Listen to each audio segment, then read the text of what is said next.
Sup guys, how's it going? It's story time. And today I'm just going to talk about one of the very first guilds I had ever joined in Lords Mobile.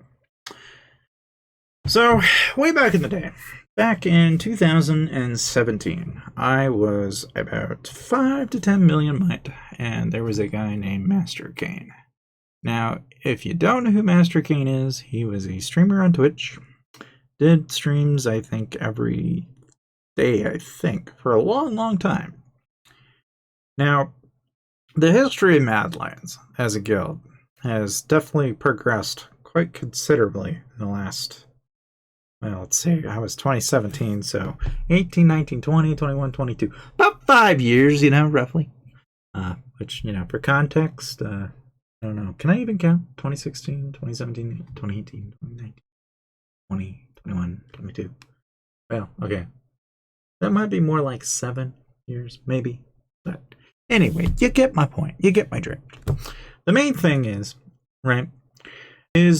back in the day, I joined Madlands. There was no mythic gear. There was no astrolite. There were no artifacts. Back in those days, the largest player in the game was Bryn Chong. He was a billion might. There was A2Z. There was INS. INS was Sneaky Tashi. There was, I think, at the time, there were only like probably 3 to 4, maybe 5 major guilds in the game. This is way before bots were a big thing. In 2016, 2017, there wasn't really like it is today. It was not as prevalent. You didn't have tracking bots. You didn't have really any functional guild bots, really. They were there, but they weren't very good. And by that, I mean, like, a maintenance would go off and they would break. This is way before, I think, any implementation or any mass implementation or paid service had even existed. And of course, this is back in the day where, of course, we didn't have Arctic Flipper. We didn't have Necrosis or Gorilla. We didn't have any of the new gear sets. So namely, back in these days, I was, so pretty much the story goes, right? So I got into the game with my cousin back in 2016, I'm pretty sure. And at the time I was just starting college and I was just looking for a game to play, and I didn't really have much to do in my free time. So I actually picked up the game, mainly from looking at the Play Store, and also partly because my cousin was playing this mobile game, and he was like, hey, I've been playing this strategy game. You should play it. I'm like, okay, sure. Don't know. Okay, 2 weeks go by, and all of a sudden I get hooked. I mean, I am absolutely hooked. Playing this game day in, day out, every single day. It's like everybody else in my room, I could be talking to somebody, and they'd be like, I'm playing Clash of Clans. I'm playing this. I'm playing that. I'm like, I'm playing Lords Mobile. That's the game I'm playing. All right. And I get pretty serious about it. And in the beginning, I actually started out trying to make a solo trap. That was 20 to 30 million might.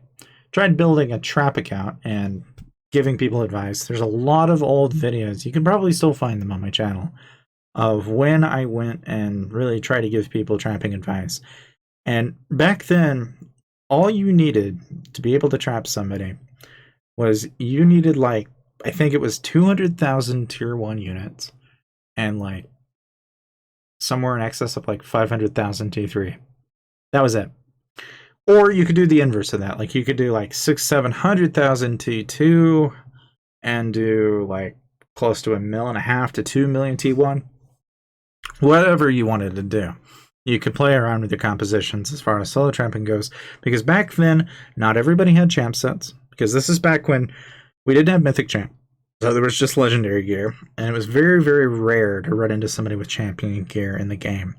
So most people that you ran into were actually wearing the standard preset gear that a lot of people today we see all the time in.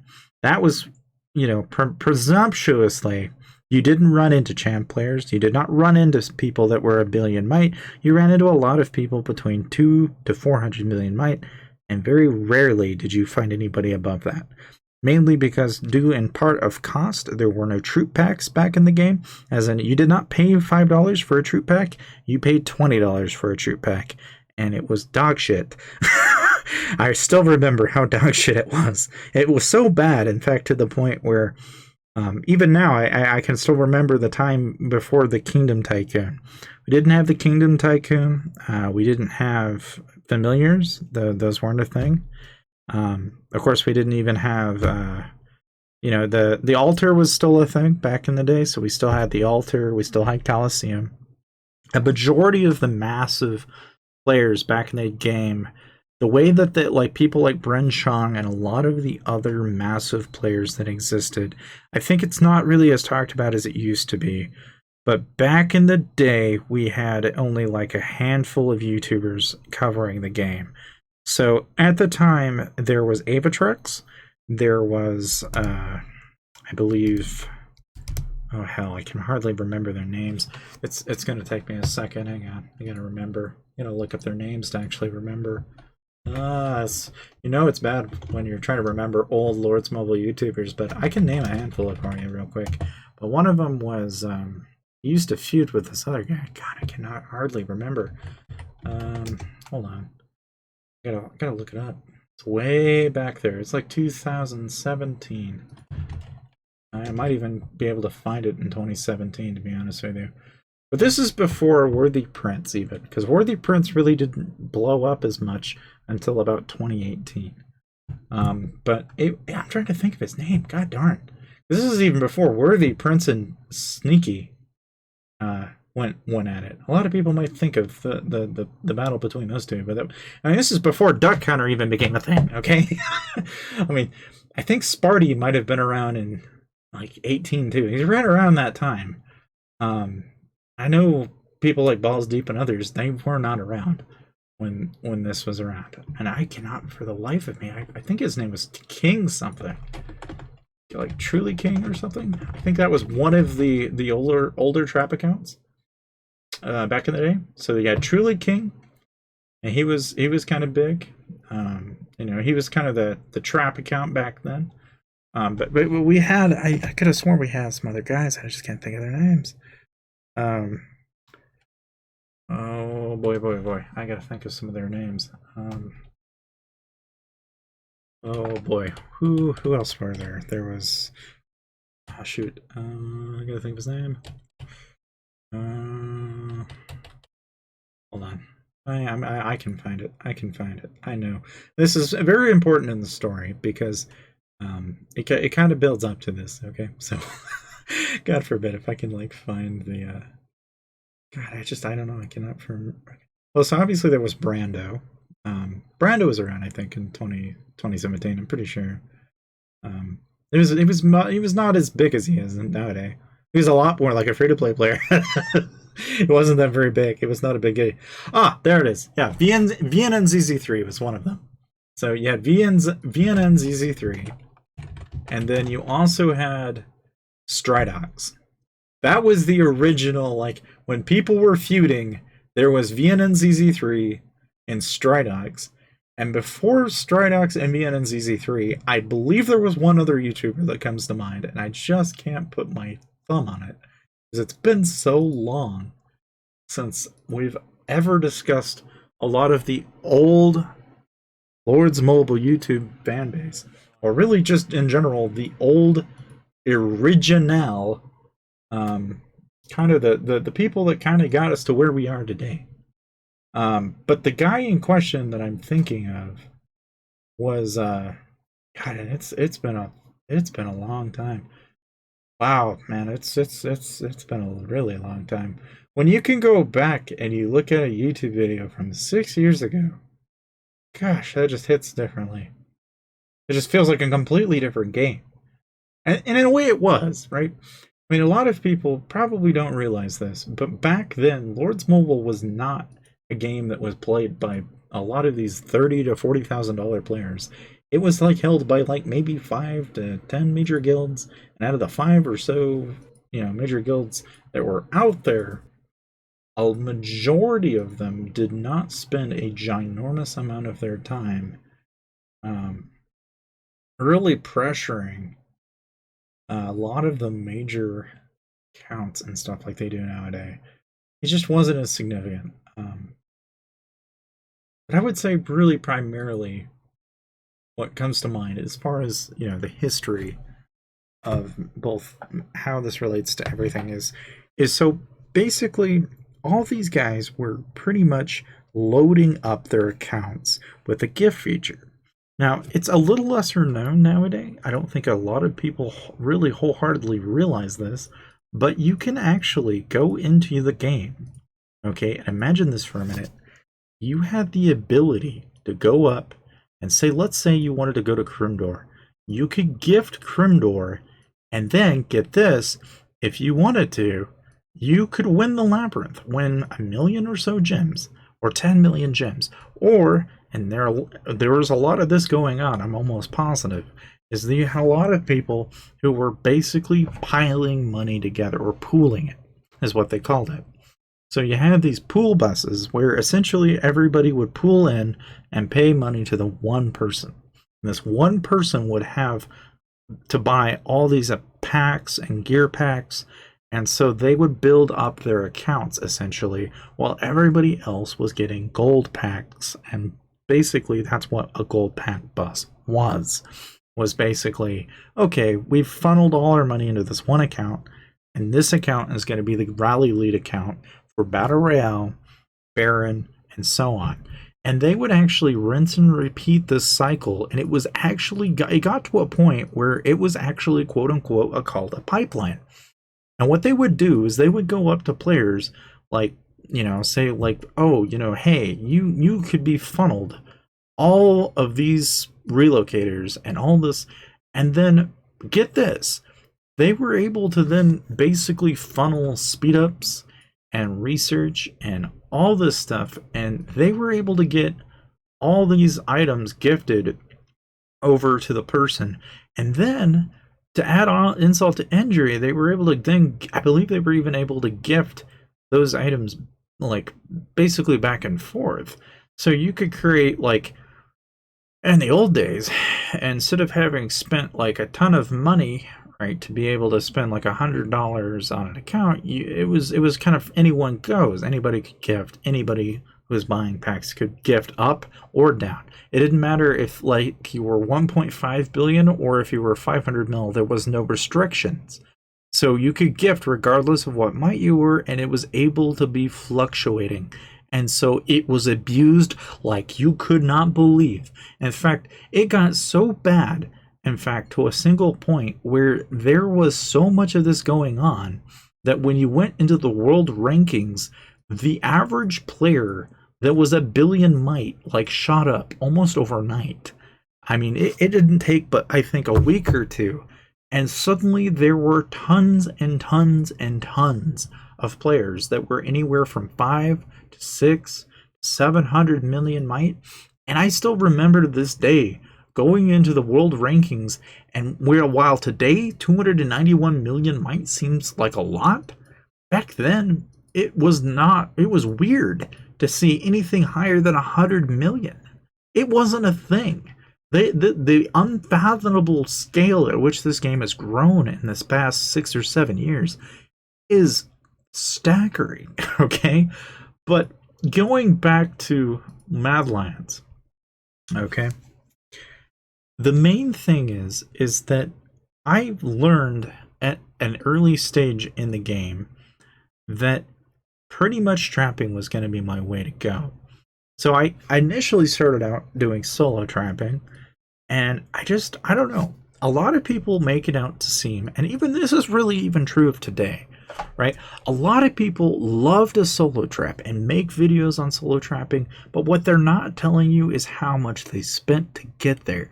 And in the old days, you didn't have to spend probably, but maybe $7 to maybe around $2,000, right around that amount, and you could foreseeably beat somebody that had spent 10 times that amount, like $20,000 to $30,000 into the game. It was such a staggering amount that you would have groups of players that were over, 4 to 500 mil and trying to rally and solo people that were only 50 or 60 million might and could wipe the freaking floor with them. Nowadays, you just don't see that anymore. It's no longer a thing. And so it's one of those things that it grew on me as the game kind of progressed, you know. And so from 2017 to um, 2018, you know, I eventually outgrew my solo trap, and this is when I adopted the rally trap, you know, ethos, which is to say that I basically buckled up, and for a short while, my solo trap got zeroed. Gave up on the game for like the first 20 days. Because I was like everybody, you get zeroed the first time and you go, F it, I'm going to do something else.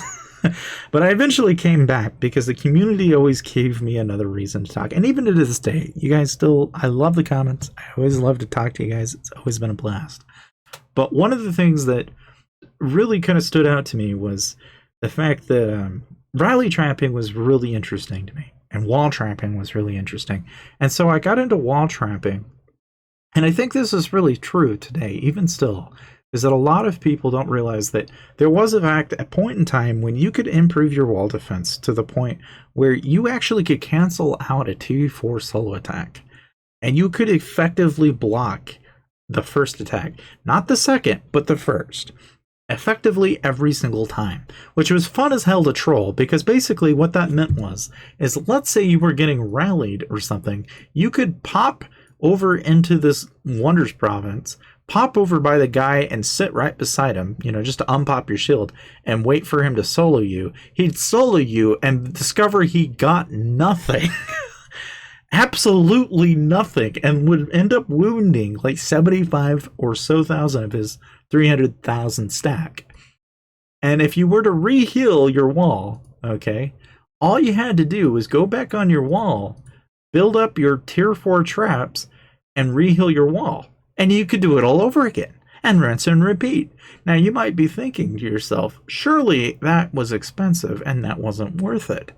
And I can tell you, wall trapping, even today, there's still people, I get video comments, and every once in a while, everybody will say, if only you'd have kept going with wall trapping. If only you would have shown me more.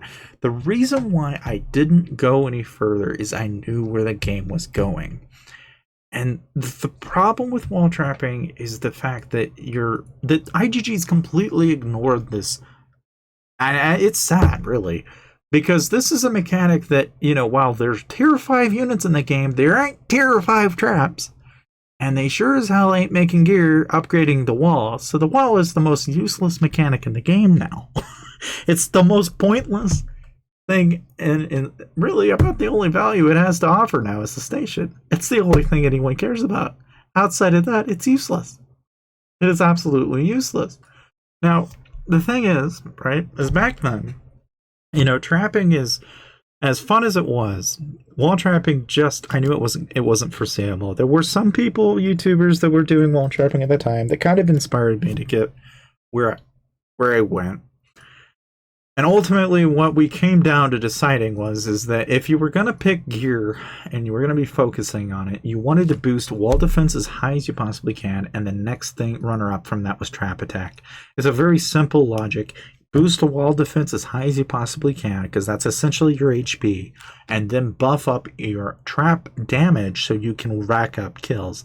And you really could, if you were to build up like a ton of skyscrapers, or whatever, naturally, you know, whatever type of hit you think you were going to be baiting by. So like a lot of the time, you know, if you sat in your account, what we would do is we'd actually assume that you were going to send infantry, and so we would spam burning logs.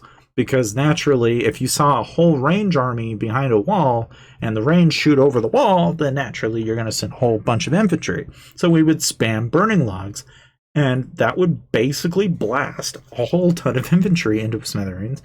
How well does that do if they sent cav or range? Well, not so great. But that's why, you know, naturally we always got lucky. When we were dealing with players, it was not in their first instinct to send a siege march. And you didn't really have people send siege.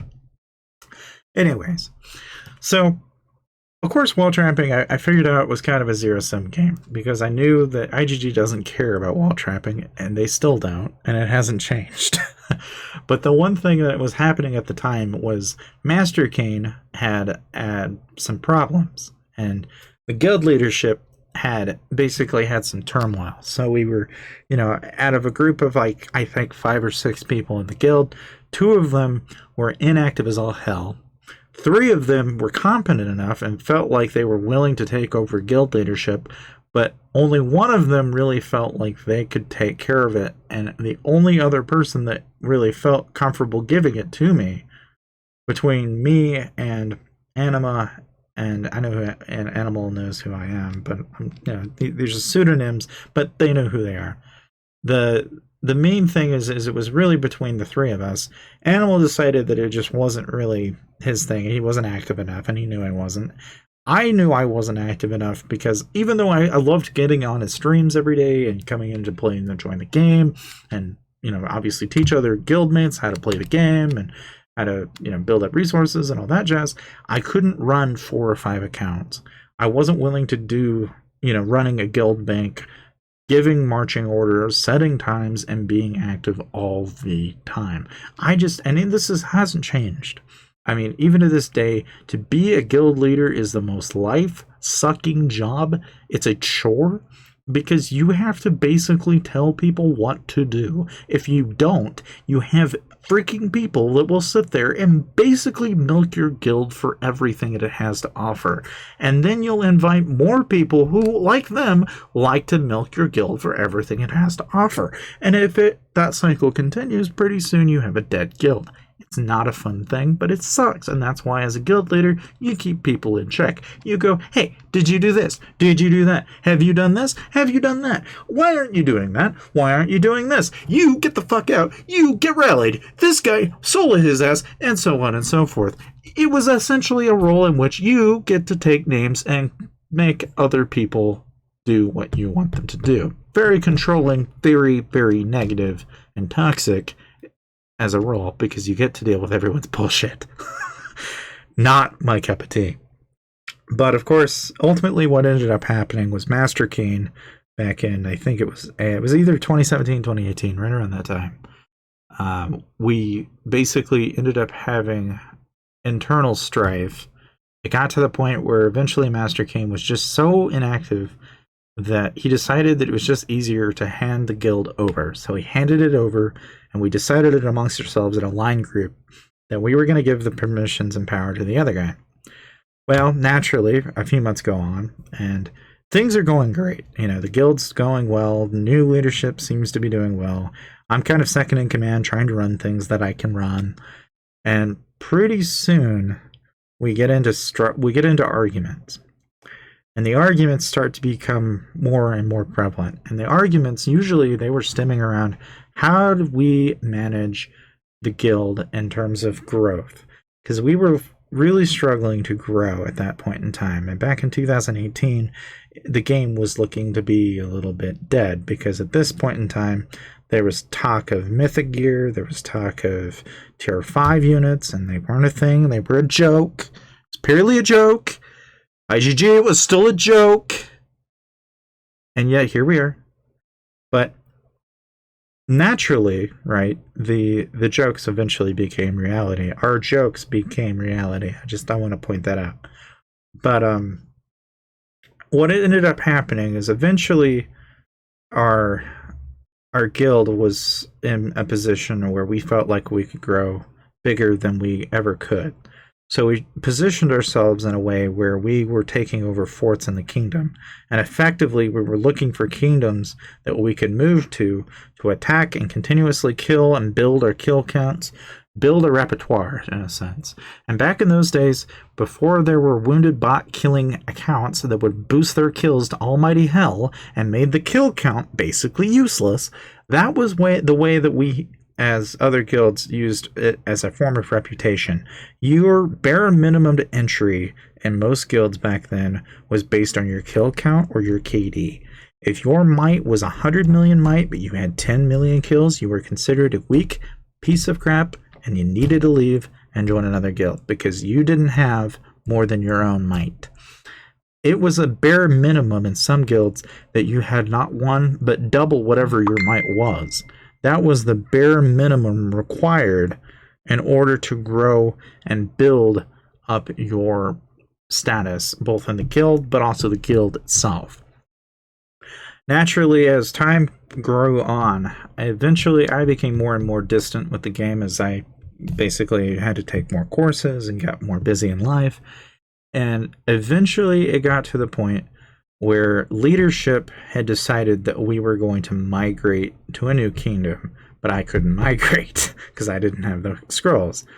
And naturally, I stood out. Well, I stood out long enough to the point where leadership decided that I was no longer worthy of an R4 role, found myself in an R3 role, because I basically got into an argument with the leader over merges. I thought merges were the worst possible idea that we could possibly do. The moment you merge is the death of a guild. I had always said it, I repeated it over and over, and yet it didn't seem to go very well. Eventually, I parted ways with Mad Lions back in, I think, 2018, 2019, late in that year. And so, the very soon, Lion Saber account that I have eventually parted ways at about 400 to 500 million night. And so, that was the point at which I left Mad Lions, and I had joined a guild that was essentially kind of an intermediary. I basically made my own guild. And there for a while, I was with only a handful of select people, and we were just kind of farming, growing. I was doing garrison trapping at that point, and I was a rally trap. And by a rally trap standards, I wasn't really a rally trap. I was really about 550 so might. I had enough troop might that I could sustain a rally, but I really couldn't effectively win against multiple rallies at a time, so I wasn't really a rally party trap by any means, but I was able to significantly blow most of the hits. But 2019 turns, and that's when things really started to get sour. Because then we had Mythic gear, 11k heroes were prevalent, and things really went south from there. Because once that happened, everything that was once a joke became reality. Things that were once, you didn't really think much of them, it just transitioned downhill from there. Because from that point forward, I think I was streaming on Wii Gamers for a better half of every day for I think it was almost for a year that year. So I was streaming constantly. And the main thing is, while I was streaming and constantly doing Lords Mobile and Wii Gamers at the same time, they kind of integrated it and promoted the streams and the channel, and kind of built up the repertoire of this channel even to this day. What ended up happening was a lot of the members that I grew with, we basically had this little guild of ours. But the problem was I could never get enough members. And at this point in time, you had Worthy Prince, you had Ava Trex's guild, so going out and building up an alliance and trying to grow a guild, I found myself back where I was with Mad Lions, which I found myself struggling with, which is that I was never really born to be a guild leader. It just wasn't my thing. I just could not constantly be on and constantly deal with the endless amount of shit that is essentially what a guild leader deals with on a regular basis. And so, naturally, the progression of everything went kind of south.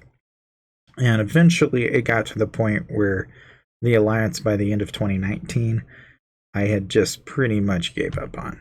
I was so sick and tired of trying to make it work that I had given up. And so the third guild I ended up joining was actually a guild that I was recommended by another YouTuber that I was close friends with. And we both kind of had this ambition. And I was talking about how I found this kingdom called 181. And I started doing some scouting in the kingdom, and I discovered all these accounts that had 1 billion plus resources on them, 2 million or so tier 3 infantry on them, and maybe 400,000 to 500,000 tier 2. And I'm like, fuck it, I'll just solo these. Because I had been a farm for forever. So I really I didn't feel like, I didn't give a shit. I had 2 million or so T4, 3 to 4 million T2. I had nothing to lose. So I went in these kingdoms, and basically in 181, I just went through and I wiped these accounts out. I took out billions of resources from these accounts, used them to heal my own troops, and killed a lot of them in the process, but killed a lot of theirs too. And I would go out and I would find accounts that I was going around and soloing. So, like, for example, way back in the day, it was like, I don't even know if I still have the reports. I probably don't. Because way back in the day, I mean, this is one report from 20 of 20. Okay, I mean, just to give you an idea of what was expected, I would look at targets like these, and I would try to solo them out. That I didn't really think much of it. And this looks like a fairly steep, this is difficult to do, tier 5s. This is in 2020. This is towards the end of the year of that year. And the main thing at that point in time was I was looking forward to basically growing my channel and doing something that no one else had ever done, which was basically solo someone out that was basically a trap account. And the thing about it is if you solo somebody like this, they don't get a rally report, so nobody else knows. If they're out in the middle of nowhere, nobody knows. Absolutely nobody. And they never thought in their right fucking mind, not even people today, really can imagine a Mythic Champ player going up to them and just soloing their asses out. You don't see it. It just doesn't happen. But it made a ton of fun for me. And I was able to successfully do it a few times. Even to this day, I still strive to try to rebuild that level of carnage because it was, it was something else. Like even this, it's 28 million troops, and it didn't seem like something you should solo. But damn well, I didn't. Did I not try? Yes. Some of them were easier than others. Other ones were a lot more difficult. A lot of them were questionable. There were some like these that I didn't even think twice about. I was like, yeah, hell yeah, man. I'll go all in on it because I look at it and it's like, okay, he's only got 4 million T2 sharpshooters. All I gotta do is kill off his infantry and his cavalry. If he's sitting in range phalanx, I am gonna have a heyday with this guy. I'll just send inf blasts until he's zeroed out. And that to me was the pinnacle. Now today, you can't even find the account anymore. Now you might be wondering about that. Some of these people are 1.6 billion might now, but their troop count hasn't changed. Same thing, it's like, and just in case you were wondering, some of these people still exist. This guy's 129 million kills, 765 million might. As you can tell, some of them have probably already been zeroed. But even then, back then, you would find targets like these, and they were freaking massive. And so I talked a guild known as MP Money into it, or MP Money Sign, however you want to call it. And they became a very infamous guild at that point in time, because what would end up happening is we would show up and we would rally those people out. And it got to the point where I was like, dude, this is fucking amazing. Like, we're going to go around and fucking rally people out day in, day out. And so I was with MP Money for a while. Of course, now you're lucky if you can even, it's like they're not even, can't even search them anymore. It's just not an option. It's like, it's almost hard to explain it because it's part of the past. It's like it was once a thing, but now it's like, where did it go? Like a lot of things, it's just over time, it's just things have changed. But so from 2020 until 2021, I followed MP Money for a while, and I basically did Baron, Battle Royale, and learned all the tips and tricks along the trade of sending out blasts. And really, in a nutshell, what I learned from all of that, and this is from my experience with that guild, is that it was not uncommon for the average player in MP Money at its height to spend $200 to $300. It was really not uncommon. I think the average person in the guild probably spent $100 a day. Um, and even then, it was mainly to maintain your troops. And obviously you had to have guild banks, so we were heavily reliant on food all the time. So we were burning through food banks all the time. So if a guy showed up with like 5 billion food, we would zero out every single person we possibly could until that food bank would run out. And then we would go get another food bank and do it all over again. It was so much chaos and fun. Because we were, I think for a large majority of, and I don't know if he's still out there. I would imagine he probably is. He may not be. I might not be able to find. Let me see if I can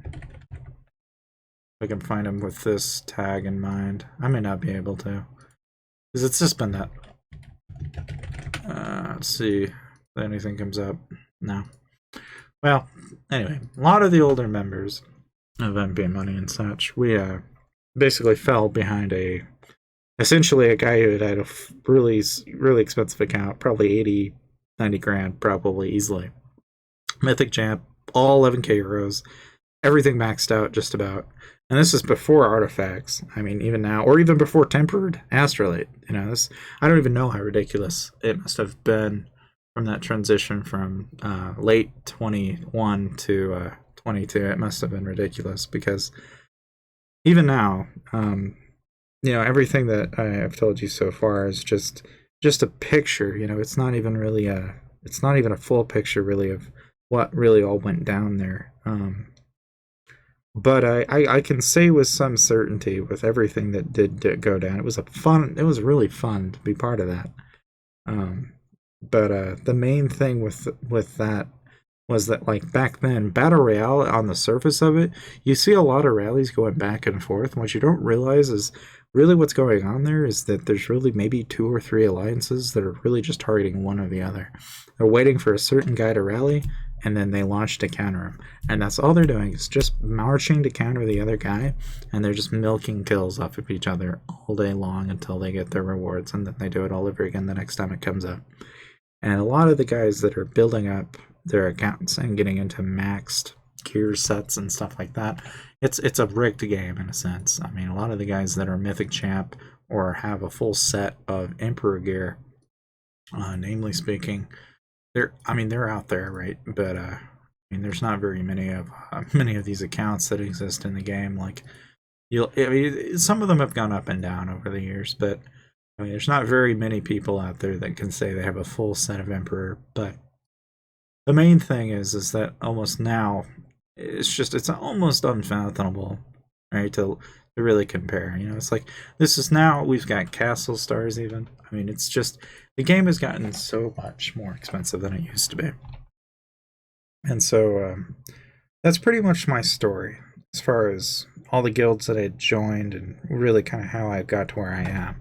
Because I did a lot of garrison trapping in late 21, and then eventually I took a break around, I think it was around June of 21, because I got zeroed.